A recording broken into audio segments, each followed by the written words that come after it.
Welcome to the Windows Computer and Technology channel. And as we were talking about the demise of Cortana that is starting to get deprecated on Windows 11 and eventually on Windows 10, one of the things that we also learned is that the beta channel, which is where a lot of what is going to happen soon in the coming couple of months will actually appear, are being tested. Well, it seems that now the latest builds of the beta channel for Windows 11 22H2 are containing the Copilot. So basically, it does look like Edge, Bing Chat when you look at it like this, which is basically what it probably is, disguised Bing panel.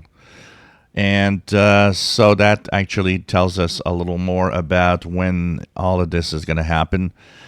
We had list of some of the new features for 23H2, and Copilot, although there was some talk that it should be in that version, the next version of Windows 11 this fall, it wasn't clear. The other ones, all the other features was pretty much, we knew it was going to be there.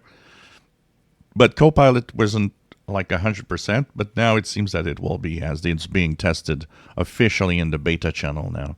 So if you want to have Copilot, you can enroll in the beta channel for Windows Insiders if you wish. Of course, it's test software, remember that. But you'll be having the latest features that are going to happen in 23H2 pretty much now, including the Copilot that you see here. This is a screen where it appears on the right side of your screen in the desktop. So this is kind of interesting. It means that Copilot is getting really close to its release officially, and that it's probably going to make it on Windows 11 23H2. For those asking if 22H2 will have Copilot, it seems to be a feature that will be with 23H2, which means if you decide that you stay on 22H2, you probably will not have Copilot unless you actually upgrade. If you enjoy my videos, please subscribe, give us thumbs up. Thank you for watching.